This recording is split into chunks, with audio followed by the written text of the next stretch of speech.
Welcome to the first GP of the F1 Clash 2025 season, starting with Imola as the Grand Prix event and of course the F1 race this weekend as well.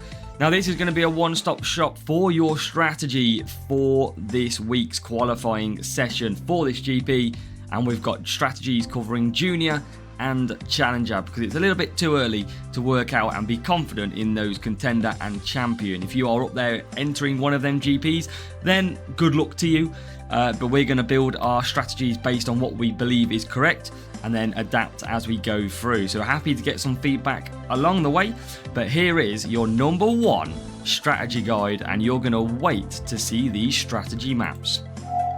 So yes, this is a continuation from last season where we gave you every single little bit of detail as to what you need to do at every single circuit. But before we do that, let's quickly get into some information about this week's qualifying round. We have the Gran Premio dell'Emilia Romagna Grand Prix. It is the Imola Grand Prix. I nearly got my words mixed up. And we have the following boosted assets. We have Jack Doohan, who receives a 10% stat boost on his Epic, his Rare and his Common. So from Wednesday, 9 AM UK time, you will then see a 10% stat boost. Same with Exhale and Mach 1. So we've got a DRS Rear Wing, which receives a 10% stat boost. This also applies in duels as well. So those are our drivers. Make sure to check a look at them and make sure to go and have a look which GP you want to enter. We've done a video on this already, but obviously no legends are available this weekend. So it is a case of, trying your best to go ahead and race hard. What do we got sponsor task wise? Now, if you want to do the sponsor task, you will get an extra set of Pit Pass trophies. 5 in Champion, and you've got to use both of these assets. You've got 4 in Contender with both of the assets, 3 in Challenger with both of the assets, and then you've got Junior where you can get 2 extra Pit Pass trophies. I wouldn't go and concede points by using these, but with a stat boost, you're probably going to potentially be using them as well. The circuits, we have got 4 races in qualifying. We have got Imola, which is 9 laps. We have got Austria, which is 10 laps. We have got Monza, 9 laps in the wet. And then we have got Suzuka for the final race of this qualifying round. Whether you're on a Wednesday, Thursday or Friday qualifying session, let's hopefully get you through to the weekend's racing.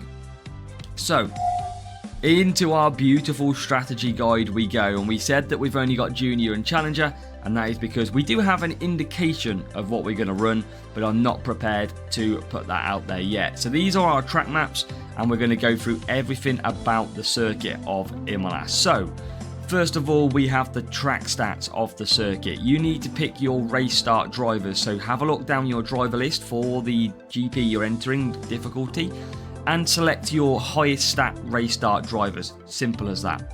When it comes to power unit, obviously you want to add power unit to your car, so that is one of the featured stats to make your car go faster, is adding power unit parts to your setup. Now this is a 9-lap circuit, so in Junior we have got the free medium, free medium, free medium. That is the fastest way around the circuit, but we have to try and make sure we don't double stack. So we've got a 2 soft, 3 medium, 4 hard with your other driver as well. Now in Challenger, this is where DRS comes in, because Junior won't have DRS because it's Series 3 or Series 4 part. So Challenger, you've got the free soft, free soft, free soft because you're going to have better tyre management, and you've got your 2 soft, free soft, 4 hard. Again, we're splitting the strategies up. You could potentially do 4 medium, but I think you might be a little bit too weak at this stage until we learn out the proper tyre managements. Now, top right, these are all the boosts that have both race start and power unit. If you use one of these, you're going to get a lot better pace from your car. Surf, Rooster, Gladiator all have race start and power unit, and so does Instinct and Frost. If you use one of these, you're going to be looking pretty good. Now, this track map in the middle, it is blue for conserve on your power unit, it is red for attacking, it is yellow for neutral. But remember, if you're in Challenger, you want to be using that DRS down the home straight, and if you're using it down the home straight, it no longer needs to be blue, it needs to be attack down that straight as well. The faster you go, the faster that DRS will work as well. So DRS deployment in Imola for Challenger GP, straight down off that final turn, straight down the big straight, and you can make some absolute fantastic overtakes and score some big points as well. Now the next circuit we're going to is 10 laps of Austria. Now you're going to want your defending drivers for this one, so make sure to go and find your drivers with the biggest defending stats and add them to your setup. Your car setup, you need to go full speed, as much speed as you can get, don't worry about any other stats. Now it is 10 laps to come, it should be fairly easier. Junior and Challenger are going to run the same strategies. You've got a 4 medium, 3 soft, and a 3 soft, 4 medium. That is to make sure that we don't double stack. You are always pitting on the opposite lap to your second driver. Above my head, you have got the boosts that have both defending and speed. You've got Rainbow, Tulip are the two best boosts, Voice is really good as well, and you've got Warrior, which is really good. Now the track map in the middle, basically 3 places to conserve the power unit in Junior, if you're not using DRS then in Challenger. 3 places in blue, you've got the yellow and you've got the red. Of course, if you need fastest laps, it's a full attack lap at Austria, but you've got 2 DRS ways really good to use your DRS. You can see them highlighted out of the final corner and up to what is turn 3, out of turn 3, DRS down the back straight. Really good places to rock those DRS in Challenger event. Now the next one we've got coming up is a trip to Monza, which is going to be tough because this one is in wet conditions. So it is the same drivers and the same setup as you've just done in Austria. That keeps it very easy. Now we are expecting with a 9-lap race that you're going to be running a 3-3-3. We don't envision anything less than that or anything more. So we recommend sticking to what we know best and the 3-3-3 for both Junior and Challenger. The boosts are the same. Rainbow, Tulip, Voice and Warrior at Monza are going to be really good. And here is your track map, where to push on your power unit, where to go neutral, where to conserve. Obviously in Junior you want to be conserving down them straights. In Challenger you can do the same, but obviously you've got DRS, so you want to be attacking them straights when you have DRS available. There's 3 zones where really good DRS is available.